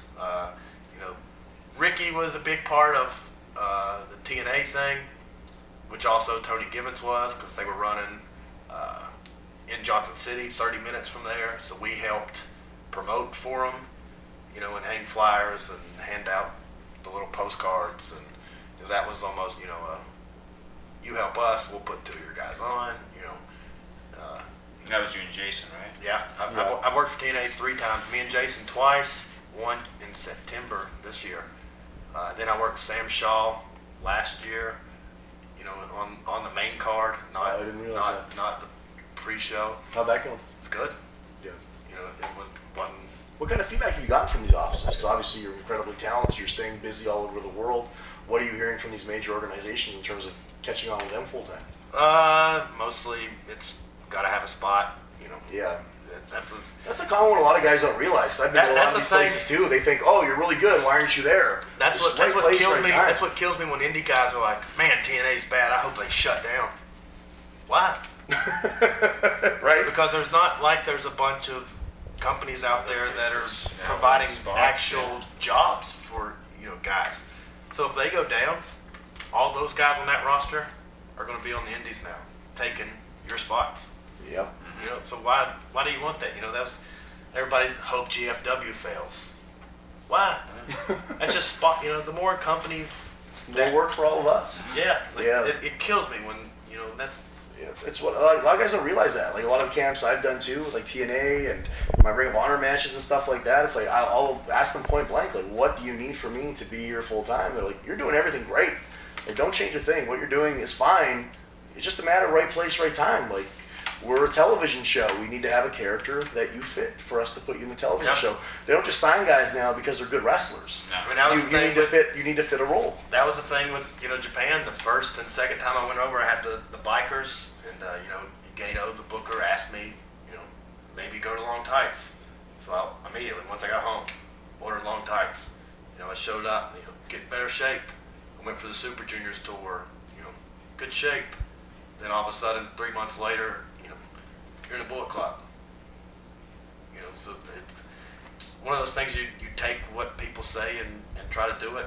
Because so many young guys and going back to Jason and slapping people. there's this kid back at home, been doing it 5 or 6 years, and he always, I want to learn. But you tell him stuff, and he just doesn't. That's not even. Those are people that want to learn what they're doing is the right thing. That's not even. That's what they want to hear. Yeah, that's not even like in-ring stuff. It's, hey, don't post stupid shit on Facebook. Yeah, conduct, right? Yeah. If you're posting on Facebook, make sure everything's spelled correctly, and you're not just looking like a fucking dumbass. Oh, okay, I got it. And then 5 minutes later, he's back on it. That whole thing with Jason slapping that kid. Give us the exclusive, because I haven't seen the story on the internet yet. So yeah, it was Jason told it in our little Smoky Mountain group thing, but like, I guess it was just. This kid's from Smoky Mountain? No, he wants to be, but he just, he's, first off, he's not good enough, and it's because he doesn't want to learn. He says he does, but anytime you teach him, So I mean, we tell him, hey, show up, help set up, be around, and he always just goes and does shitty shows, or So I guess down there at the WrestleCade convention, he was just being annoying and being a mark, which again, it's a point. You see guys that you loved growing up, you can go up to them and get a picture or an autograph, but there's a certain way to do it and not be a fan. He's posting shit like, Jeff Jarrett, remember my name from last night. Like that makes you look like an idiot. 100% it does. So I even messaged him, hey, don't post stuff like that. Well, instead of yes sir or whatever, okay, thanks. Well, I loved him when growing up. That's a big thing for me. I'm like, okay. Yeah. But don't. That's what I tell a lot of guys. Don't post it. A lot of guys now is they don't understand. You're going to get advice from a million people, and you're not going to always utilize everything that's said to you. Just say thank you and carry on. I hate giving somebody feedback and advice, and they go, no, but this is why I'm doing it. I don't care why you're doing it. Tell me I'm telling you because I think it's stupid. Mm-hmm. You can either choose to continue it and look like an asshole to me, or carry on your way and do what you think's best for you. That's another thing I learned real quick with Ricky. He's always, if he says something and, oh, I know. Oh, you know? Then why the fuck did you do it? Yeah. But that's the thing. Like, if you tell me something, I can either take it and use it, or okay, thank you, and then I don't use it. Right. There's not a There's a million different theories and thought process on anything in wrestling. No matter what people say, there's no right or wrong way. There'll be one guy who's made $1 million in this business that will tell you to do it this way, and then there's a guy that will have made the exact same amount of money. He'll say, no, don't do it that way. Thing at WB with all the agents. I've asked Ricardo Rodriguez that one time. I was like, what do you do? And he was like, you just got to kind of remember who your agents are and what they like and don't like, and base your matches off that. Yeah. So if Arn Anderson doesn't like something and he's your agent, don't do it. Right. It's as simple as that. Yeah. But it goes back, it's just like a generation that doesn't like to pay their dues. Like, we have the show tomorrow night in Yorkton, and there's a talented kid that we've used sometimes who contacted me. He said, hey, is there any last minute openings on the show tomorrow? So he's taking the initiative to try to get work. And I said, unfortunately not. The show's booked up solid, but we do have this Rumble for Ron. We got some guys from your area traveling in. So if you want to come and do the Battle Royal, I'll, put you on the show. What do you say no? I got a response. Oh, actually, something got changed in my schedule. I can't make it. I'm sure if I told him he was working Charlie Haas, he would have been there. Oh, yeah. And that's like, that kind of attitude pisses me off, because you need to pay your dues. Like, even if you're not booked, hey, you have the night off. It's an hour away. Show up. Show you want to be there. Help set up the ring. And that's what I tell all those kids at the school. Ricky's school now is like, I don't mind if you all want to go and ride with me. I'm not going to promise you bookings, but if you go with me, something might pop up. Mm-hmm. One kid actually went with me, Garrison. He went with me to North Carolina for CWF Mid-Atlantic, and we worked there Friday night, and it was kind of a rookie show, like their training school, and so there was a bunch of trainees, and then me and guys like Trevor Lee and Andrew Everett. So there was a few veteran guys, but mostly just it was for the trainee guys. And so we did that show, and I was booked like 30 minutes down the road the next night for AML. and they asked Garrison if he was on the AML show, and he said no. And they asked him to come back Saturday. Oh, so good. he actually, and he looked at me like waiting for my approval. I was like, I don't care. I mean, you're driving, so if you want to drive me to my show and then go do it and then come pick me back up, and that's what he did. And that kind of stuff goes a long way. Like I've had guys ask me, like, "Oh, why do you book so and so?" I was like, "Well, but this guy, maybe he's not the best, but he's putting in the effort. Like he'll come and help flyer, or he'll be there to set up early, or if I need promos done, he gets them done. And that kind of effort goes a long way to a promoter because a lot of guys don't give a fuck. So I'm gonna he'll do exactly what I Travis instructed Cole him made to. the best decision of his life, moving in here and riding off your back. But he's a guy guys give a hard time to, but he puts in the effort. Yeah. So regardless, He's if there's going. if there's guys that are better than him, and there are some, he's still putting more of an effort in. So to me, I'm gonna be like, well, this guy's going out of his way to help me, so I'm gonna help him. There's guys that are great talents, but you tell them to go out there and go 12, and they go 25, and Right. well, I'm not gonna fucking book it. I don't care how good your 25-minute match was, man. Like, I gotta fit that into my fucking show. We gotta be out of this building at X time, Now our main's got 5 fucking minutes because you, or now whatever, right? It's the guys that put in the effort that get the They extra listen, mile, yeah, and it's not always about going out there and having the best match, because the best match doesn't necessarily make it the most convenient for the promoter or make the most money for the promoter. But if you're a guy that's kind of busting your ass being a part of a team and trying to build a brand, I'd rather have 10 guys that are maybe not the best, but I can work with, that are eager to be there and put in the work to make sure the show runs smoothly, help build the company, promote the brand, than one guy who maybe he's got a really fucking good match, but he doesn't really do anything. He's there for himself and nobody else. Especially at this level of wrestling, you need team players. Yeah, Absolutely. I mean, that's like, I used to go with Ricky to this show, Mid-Atlantic, for a guy named Ricky Nelson, who's basically just a legend show, and he'd always have, Bobby Eaton, Ricky, who else was on it? He'd have Nikita Koloff and Dusty show up sometimes, and Flair doing autograph signings. It's a lot of older names, and I would go with Ricky, and for 6-7 months, wouldn't get nothing. But then one time, me and Sigmund showed up, and the guy was, I don't know what. He's one of these guys, if he's in a bad mood, you don't want to ask him anything. But if he's in a good mood, then he's really generous. And I guess he was just in that good mood. And did you all bring your stuff? And me and Sigmund worked, first match, 8 minutes. And we've been on every show for 3 years. Yeah. It's the same guy that took us to China. So it's going, even if a lot of guys, I'm not wrestling, so I don't care.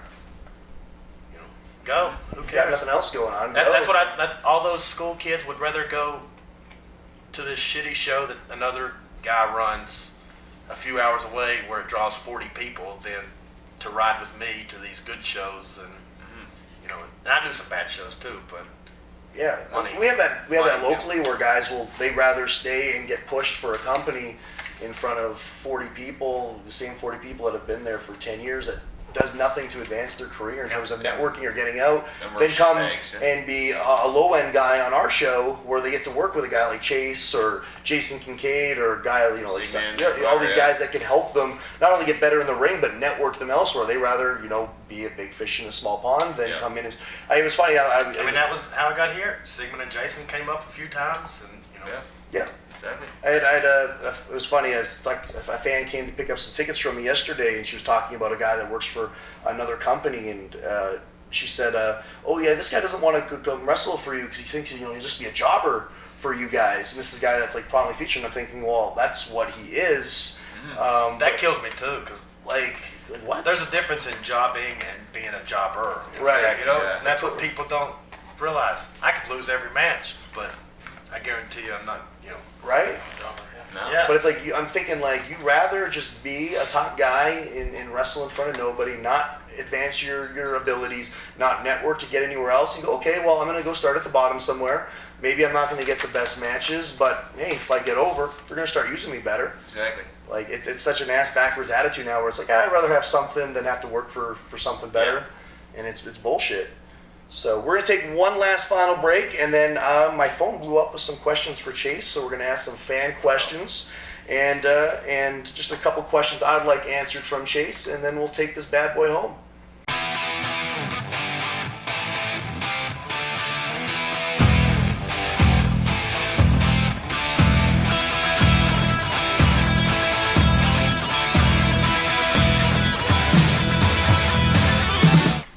take it home. We got some fan questions. We've got a podcast regular question we like to ask guys because it's cliche to ask. You know, who's your favorite opponent, your best match? So it's a two-part question. Who's the shittiest guy you've ever been in the ring with, and what's the worst match you've ever had? I have to think about that one. I've had some bad ones. Like, is there somebody on this planet, like, under no circumstance you'd ever want to get in the ring with again? There's a couple down in Knoxville. So bad, I, like, don't even recall their names. It's one of those that just, like, to me, even when I did that match, I was like, on the way home, I was like, that promoter just got ripped off. Because I couldn't, like, you know, I could pretty much have a match with anybody if you have any ability at all. Mm-hmm. But it might not be a level of me and you or me and Kincaid or, you know, but that part, but I'm trying to think of the worst one ever. But it's bad tag matches. Put one guy on blast. Just who's the shittiest guy? Where you're like, promoter to not book him. He's fucking... Travis Cole? No.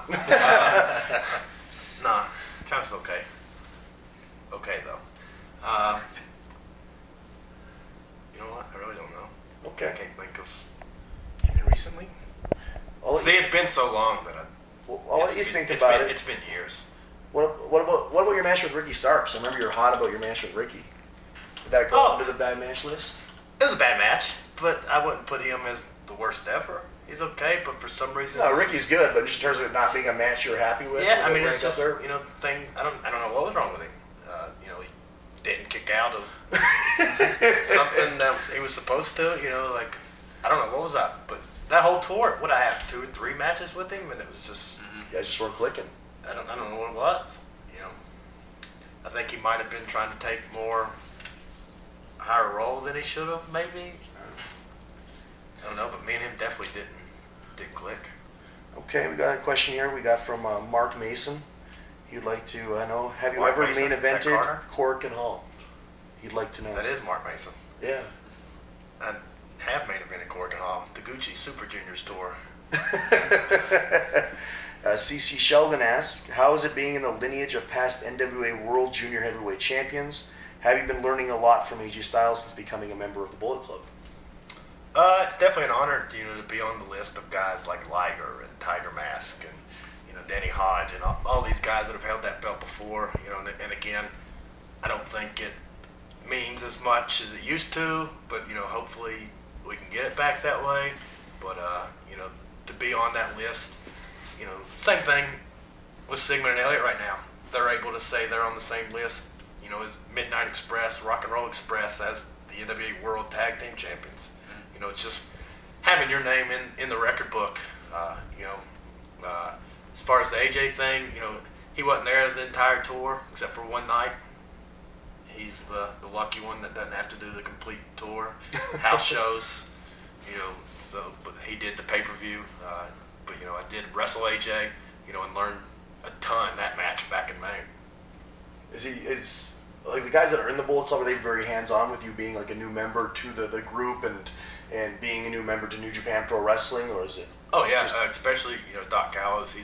He's one that's always, you know, making sure I'm taken care of over there, you know, in the Japanese culture, you know, because it can be, you know, a little overwhelming at first, you know, not knowing where you're going or, you know, things of that nature. But, you know, Doc's always looked out for me. Stephen Lee asked, was Chase being trained in 2007 by Ricky Morton at the time of Ricky's rearrest were you being trained by Ricky Morton at the time of his rearrest for back child support?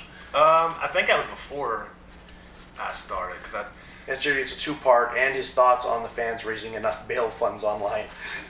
yeah, and at the show. See, I think that show, they did some show for Ricky, you know, at Green Acres Flea Market in Knoxville, in Alcoa, you know, right outside of Knoxville. But I wasn't around at that time. So I think it might have been 2005-ish. Okay. You know? I think it was before, maybe even 2006 before I really got with him, but it wasn't during, the time of that. You would also like to know, has he had a paid opportunity yet to give Japanese businessmen a package pile driver in the river or a roaring elbow, like the Young Bucks super kick video on YouTube? I wouldn't, but I always love those videos. I haven't seen these. What are these about? What's It'd just be like at dinners or something, and the sponsors will ask to be super kicked.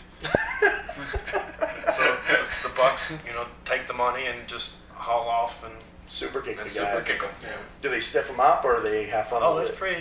pretty snug. Yeah? They protect the business when they're doing it? Yeah. So I remember that was like a big thing with Jim Cornette for a while. He was all hot because they did that video where they super kicked the kid. Yeah. I mean, that's the business now, I mean, it's pretty much, it's fake. Everybody. It's out there. It's acknowledged. And Mark Mason would also like to know, how do you feel about tagging with Travis Cole? Said in the promo. Can't trust him. I'll say it on the podcast, how you trust a guy that watch your back when he doesn't trust himself to come out of the closet? What's your heat? You guys have like this weird tension. Where did this all start from? Did he touch you? No. No.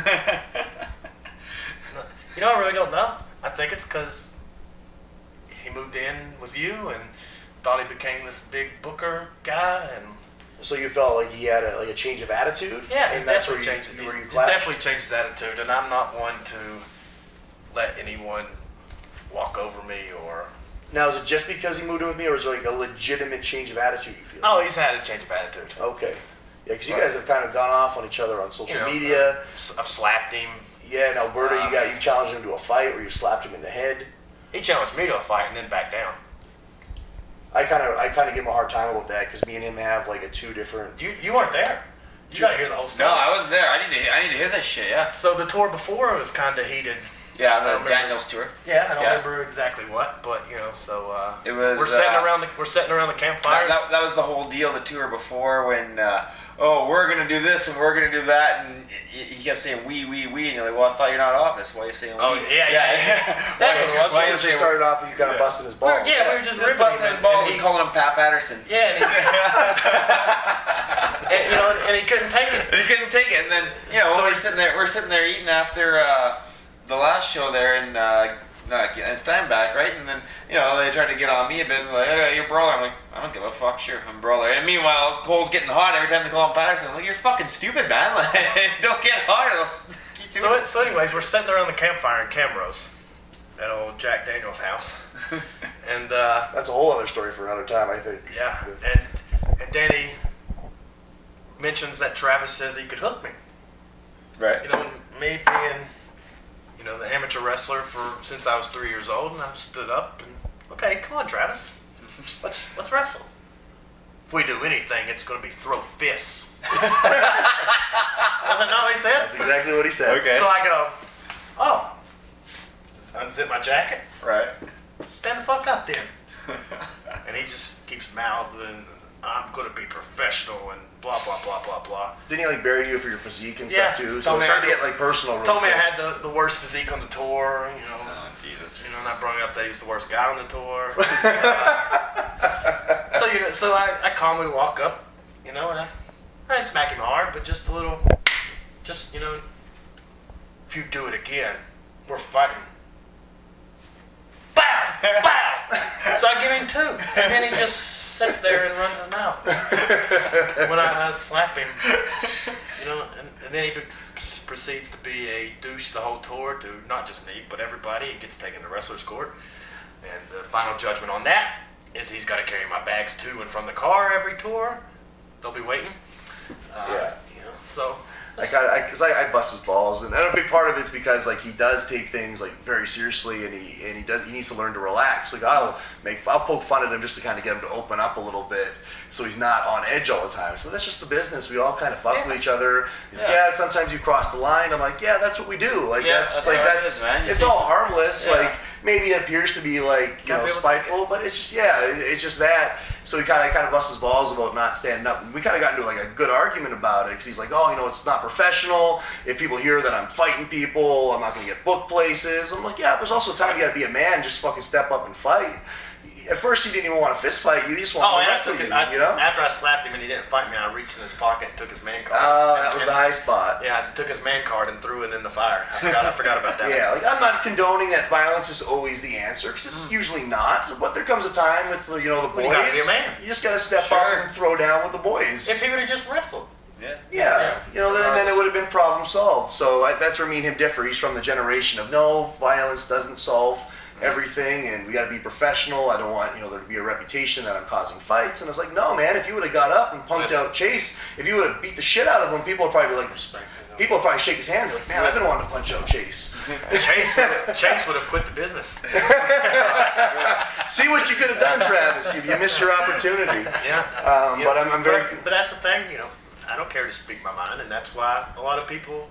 And that's kind of what I wanted to bring up as my final question. Don't you like kind it. of have a rep for that. Is like people are like, oh, that Chase is kind of an asshole, and that's just it. You speak your mind, whether it's politically correct or not. You speak your mind, and as much as sometimes that's a pain in the ass for people to deal with. I think it's a commendable trait to be a man and own your own opinion in a world now where everyone's so politically correct. I'm so worried about saying the wrong thing, so it's going to cost me a job, or I'm going to get fired. Join the Cannon Clan, man. Like, there's a time. I'm not saying you got to go to your way and be an asshole and just pick on people for the sake of being a dick. But there's also a time where you got to stand up and be like, this is what I believe in. If you're out of place, I'm going to tell you. And I get that same kind of heat. Like, there's a lot of guys go, oh, that guy's a fucking asshole. Well, it's not. I'm not an asshole. I'm just telling you what you don't want to hear. Yeah, that's what Tony Gibbons at NWA Smoky Mountain always says. He's like, you're the most difficult person I've ever had to deal with. But we're great friends. Right. Yeah. But he just knows that I don't, take a shit. Yeah. Like some of the guys that are not wearing gear and they like a little bit of the younger girls, and it's what draws the Corey Diamonds. Yeah, it's what draws them in, and and then they get pushes when shit like we have a TV taping, and just a few weeks before it was, if anybody misses the TV taping, you're not getting used again. So then here's this guy that is only wrestled in his hometown of Kingsport, and he's he's always bragging about having abs. Well, when you're 160 pounds, it's easy to have abs. But he's okay in the ring. He's better when somebody like Kincaid or me work with him. But he's we have a 3 o'clock bell time for this TV taping, and he calls it 5. And I overslept. But then the whole TV taping was messed up because he was supposed to get a pin on Jason in a non-title match. Jason's been the champion 4+ years. It's supposed to be this big deal, and he misses it. Slept in. But then the next show he's getting wrestling Steve Anthony for the NWA World Junior title. Like so why does that not and me and Tony are friends, and that's why we get into it occasionally, because even though we're friends, I still Well, it's with the intent of taking the bullshit. business seriously. Yeah, it's bullshit. Yeah. If It's so making guys accountable. If so and so would have missed, he'd have been gone. Right.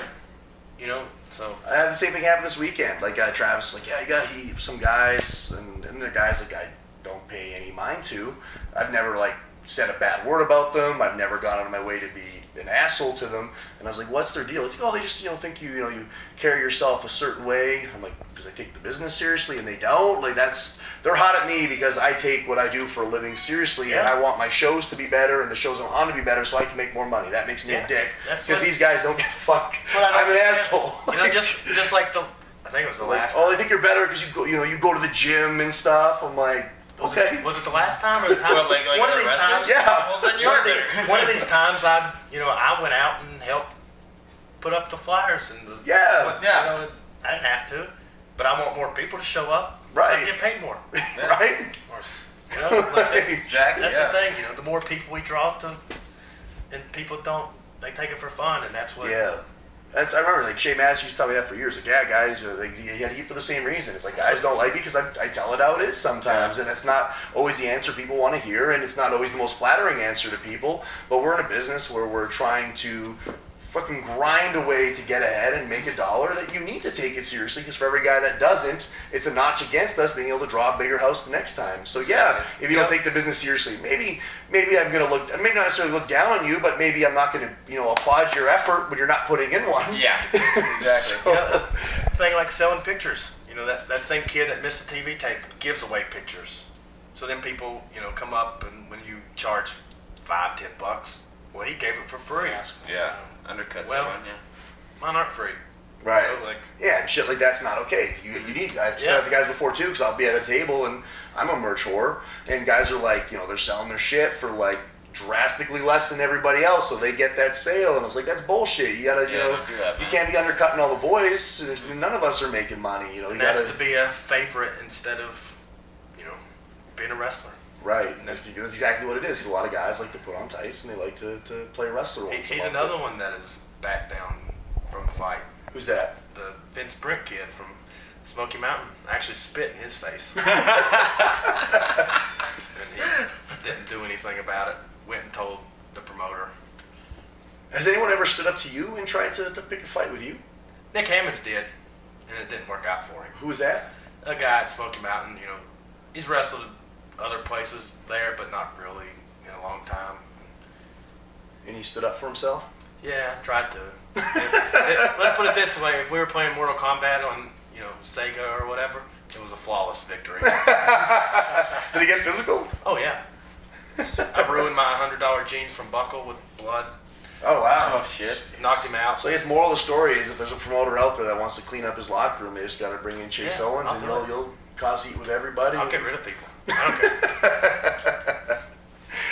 They don't like it. Suck it. There we go, and we're gonna take it home with that. Maybe give your social media handles before we go, and any final words before we sign off and get to bed before we hit the road tomorrow. Yeah, you follow me on Twitter and Instagram at @RealChaseOwens, or visit my website chaseowenswrestling.com. Is there a fake Chase Owens out there that you had to be the real Chase Owens? There is. Really? There's someone pretending to be you out there? There was. I had to change it. There you go. Chase, thanks for joining us, and we will be back next week with a tour report.